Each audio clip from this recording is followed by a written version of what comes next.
both my parents were alcoholics, so it's not like I'm against drinking. It's just the way they behaved at that point was kind of abusive, and kind of was very abusive, and so I didn't want to be part of that. But we all want to be able to change the way we feel. That's what I spend my life showing people how to do. And what most people don't know is the emotion is created by motion. The way you move determines the way you feel. You have 80 different muscles in your face, 80. For most people, this is the largest area of unemployment in the country. They use the face the same way, they feel the same emotions over and over and over again. So what I was saying is, I have this deal with myself called priming. Every day, I say, look, you got to have 10 minutes for yourself. If you don't have 10 minutes for yourself, you don't have a life. And I'm not going to hope I feel good. I just got back 6 countries in 12 days. I was in India 2 days ago. Wow. And I woke up here feeling like somebody ran me over with a truck. But you got yourself psyched up. But the way I did it is I do this process. It's 10 minutes. I put some music on. I do this massive change in my breathing, so it radically changes the way I feel. And then I do this 3-step process. First, I do 3 minutes of gratitude, where I think of 3 things I'm really grateful for, and I associate. I don't think of it over there. I feel it. And the reason is, when you're grateful, you can't be worried. You can't be fearful. When you're grateful, you can't be angry. And anger and fear are what screw people up most in their relationships, in their life, in their business. So I wire myself. I was saying to you that most people want to be happy, but their habit is to be worried or pissed off or frustrated or stressed. And so they've got a highway to stress and they got a dirt road to happiness. So I wire myself. I've got a highway to gratitude, which changes all your emotions. And then I do a 3-minute process of kind of a prayer for my family and friends. And then I do a 3-minute process of the top 3 things I want to accomplish. I see it as done and I feel it. I'm done in 10 minutes. So sometimes I go 20. But my deal is 10, so there's no excuse not to do it. You know what? I think it's a great way to kind of set the tone for the day. It does. It changes. Listen, we've all had times when you snapped at somebody and you felt bad because it wasn't them, it was the state you're in, right? Well, there's no excuse for that. If you prime yourself, you set yourself up. They've done studies where they go to people and they have a man walk up to you and say, could you hold this for me? He hands you a cup of coffee. It's an actor. And then he takes something out of his pocket, then he takes it back and says, thank you. 100 people, they do it with iced coffee. 100 people do it with hot coffee.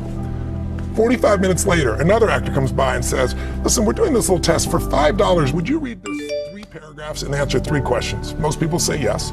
It's a little story. The questions are about the character. What's the character like? 80% of the people that got iced coffee say the person is cold and mean. Wow. 81% of the people that got hot coffee say the person is warm and gentle or nice. That's how much we can be primed by our environment. We think we're just feeling what we're feeling, but our environment, if we don't take control of our environment, it takes control of us.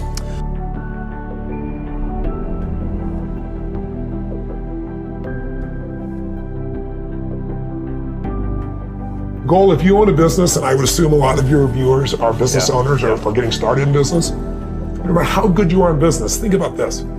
The one universal rule that idiots in finance know is diversification. It's the only free lunch. You've got to diversify.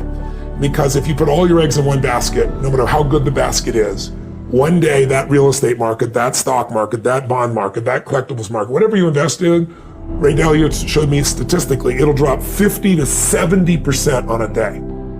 Now, if you're later in life when that happens, it's over for you. Right. So you have to diversify, and yet most people, they know real estate, so they do it, or they know stocks, so they do it, or they grew up with their parents flipping things, and it's the wrong thing to do. Mm-hmm. So you've got to diversify in order for you to be able to truly succeed, and that's why when you own a business, if you put all your money in your business, which is what most of us do naturally, it's a lot of risk.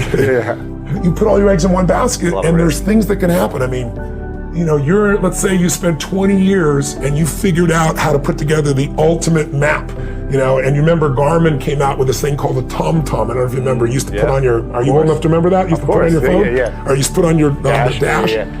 Cost $100. It was a breakthrough. They were making like 100 million or something. They were. 6 months later, what happened?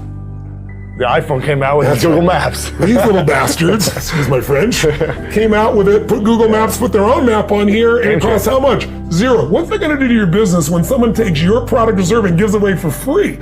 So I always tell people, competition happens, technology happens. What you must do is have a second business with no moving parts, no people, no time. Maybe it takes you 3 days a year for 2 or 3 hours after you've read the book. You put it in place and you measure it 2 or 3 times a year. That's it. Go on with your life. Now if there's a trouble in your business, you're financially set. In my life, have 31 companies now. We have, you know, what do we have? 1,200 employees, 7 different industries. We do $5 billion in sales. I mean, that used to be me and my seminar business, it's grown geometrically. Wow. But with all those moving parts, the only way I've been able to succeed is because I've taken every one of those businesses and I've diversified my assets so that when things were in trouble, I still had enough economics to take care of myself and keep the business going. So everybody needs to create a money machine that works while you sleep, that doesn't have moving parts, and that's what this is really about.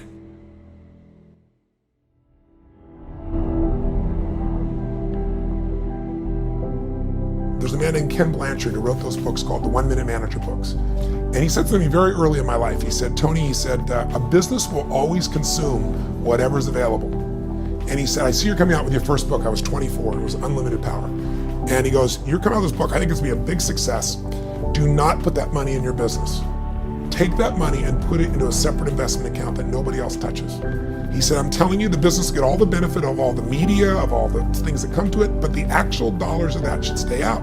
It's the same thing when I had an infomercial. He said, take that money and put it aside. Well, it was some of the best advice I ever got in my entire life because I put it aside and there were times when that money was needed.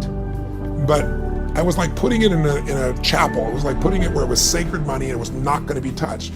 If someone came along and said, you have no money for your business, but guess what? Obama just raised the taxes 20% more for your business, you'd scream, you'd yell, you'd be upset, and you'd pay it. So why not put your family first? Why not have a portion of what you own, or what you earn, I should say, for yours to keep? It doesn't go to Kate Spade, it doesn't go to Wall Street, it goes to your family. And the way you do that is you tax yourself. It's a wealth tax. You go, that's my freedom fund, and that comes off the top, and the secret is automated so you don't see it. That's really the most important. Very often you're getting what you're asking for, you're just not aware of how general you're asking. Clarity is power. The more clear you are about exactly what it is you want, the more your brain knows how to get there. Your brain is a servo mechanism. It's like a bomb. Those bombs, those missiles, they have a servo mechanism. So if the target moves, it knows what the target is, it follows it. Your brain, when you condition it, knows exactly what to go for and it'll find a way to get there. Do you ever buy a certain outfit or a certain car and suddenly see that car outfit everywhere? How many of you have had that experience? Say, aye. How come that car outfit's everywhere? It always was everywhere, but now you notice it. And the reason is because there's a part of your brain called the reticular activating system, the RAS. That part of your brain determines what you notice and what you don't notice. Your brain spends most of its time trying to make sure you don't notice because you'll go crazy if you notice everything. But when you decide what's most important to you, your brain goes after it. Everyone I know who's successful builds what I call an RPM plan. An RPM is built on the metaphor that the way to get from where you are to where do you want to go to the fastest is you got to build power, like in a car, RPMs. And the R stands for they know the result they're after. They know what they want precisely. If you don't know exactly what you want or you let yourself get beyond that into something general, you're not going to achieve it. Clarity is power. You got to know the specific result you're after. What do you want? If you can't answer that question right now in your personal life, in your body, in your relationships, in your finances, in your spirituality, then you're not going to be as fulfilled as you want to be. Here's my assignment for if you want one. If you want to go from conversation to some action, here's a simple thing to do. What's an area of your life right now that you really want to improve? What's an area that's important to improve? If your body's great, how about your career? If career's great, how about your relationships?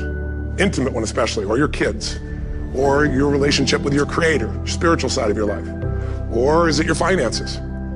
Figure an area that really matters. Decide on that area. Number one, write down what your life is like in that area right now as specifically as possible.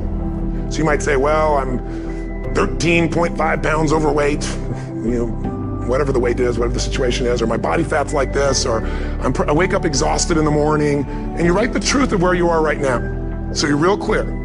Or I'm not in a relationship. I say I want a relationship, but I'm not in one, and I don't seem to find them. All the good ones seem to be gone is my belief.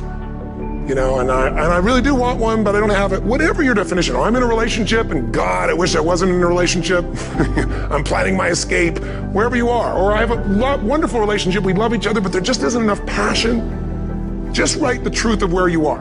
The area you want to change, but write how it is. And then the second step is, this is where you got to be really honest with yourself. What are the rituals that have put me there? Because whatever results you're getting, even if you don't like the results, there's some rituals that are keeping you in that place. There's some rituals of what you eat or don't eat, how you move or don't move, how you sleep or don't sleep. There's some rituals in the lack of variety or spice or energy or focus in an area. There's something you're doing, and it's usually not one thing, it's a bunch of little things that you kind of do consistently whenever you think about getting in a relationship, whenever you think about working out, whenever you think about money. You get yourself in a state of overwhelm. You start thinking about all the things you can't control.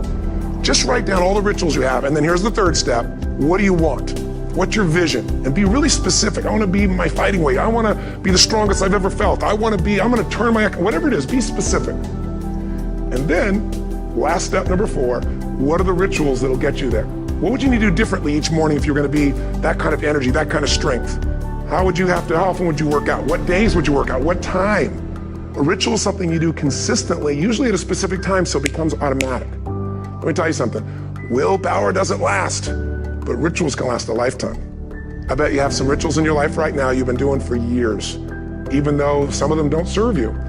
I'm just saying, wake yourself up.